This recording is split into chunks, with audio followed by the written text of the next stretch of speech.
పాన్క్రియాటైటిస్ పై కడుపులో జీర్ణాశయం దగ్గరలో పాన్క్రియాసిస్ గ్రంథి ఉంటుంది.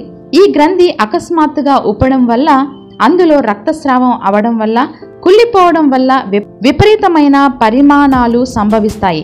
ఎందువల్ల ఇటువంటి విపరీత పరిణామాలు అకస్మాత్తుగా సంభవిస్తాయనే దానికి స్పష్టమైన కారణాలు తెలియవు. కానీ పాన్క్రియాస్ గ్రంథికి ఉండే గొట్టానికి రాళ్లు అడ్డుపడి ఉబ్బడం ఒక కారణం. వైరస్ క్రిములు సోకడం వల్ల పాన్క్రియాసిస్ గ్రంథి వ్యాధిగ్రస్తం కావచ్చు. రక్త ప్రసారం సరిగ్గా అందక పాన్క్రియాసిస్ గ్రంథికి సంబంధించిన కణాలు కుళ్ళిపోవచ్చు.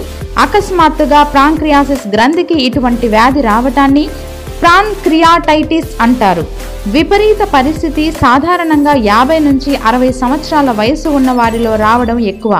అయితే అంతకంటే తక్కువ గాని ఎక్కువ ఉన్నవారిలోనైనా ఈ విపరీత పరిస్థితి ఏర్పడవచ్చు. అకస్మాత్తుగా పాన్క్రియాసిస్ గ్రంథి వ్యాధిగ్రస్తం కావడంతో పై కడుపులో విపరీతమైన నొప్పి వస్తుంది. సాధారణంగా ఈ నొప్పి కడుపు నిండా భుజించిన తర్వాత కలుగుతుంది. ఇలా వచ్చిన నొప్పి మనిషిని నిలవనీయదు.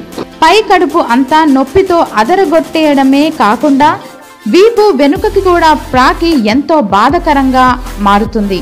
పై కడుపులో నొప్పి ఎక్కువ ఉండడంతో పడుకోవడానికి కూడా కుదరదు. సాధారణంగా ఈ నొప్పిని తట్టుకోవటానికి రోగి మునగదీసుకొని కూర్చుంటాడు. నొప్పితో పాటు వాంతులు కూడా ఉంటాయి. వాంతుల కంటే వాంతి అవుతున్నట్లు ప్రేగులు మాటిమాటికి బిగదీసుకొని పోవడం మరింత బాధగా అనిపిస్తుంది. కడుపు కండరాలు కూడా బిగదీసుకొని పోతాయి. కొందరిలో పెదవులు, గోళ్లు కూడా నీలంగా మారుతాయి. గాలి తీసుకోవడం ఇబ్బంది అనిపిస్తుంది. బాధాకరంగా పరిణమించే పాన్క్రియాటైటిస్ వల్ల ప్రాణహాని కూడా కలుగుతుంది. చాలా సందర్భాలలో పైకడుపులో వచ్చే పాన్క్రియాటైటిస్ అని గుర్తించడం కష్టం అవుతుంది.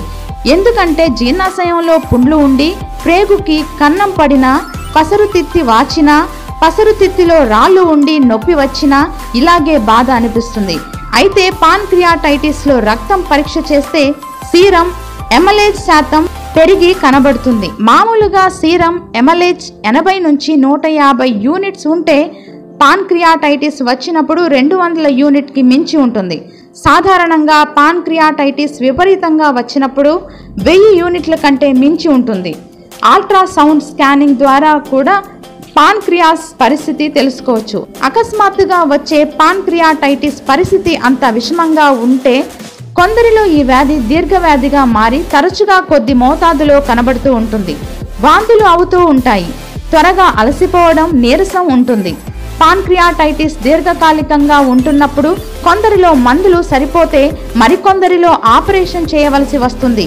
పాన్క్రియాటైటిస్ దీర్ఘకాలికంగా ఉన్నవాళ్ళు ఆహారంలో కొవ్వు పదార్థాలు తగ్గించి తీసుకోవాలి. మాంసకృతులు మామూలుగా తీసుకోవాలి.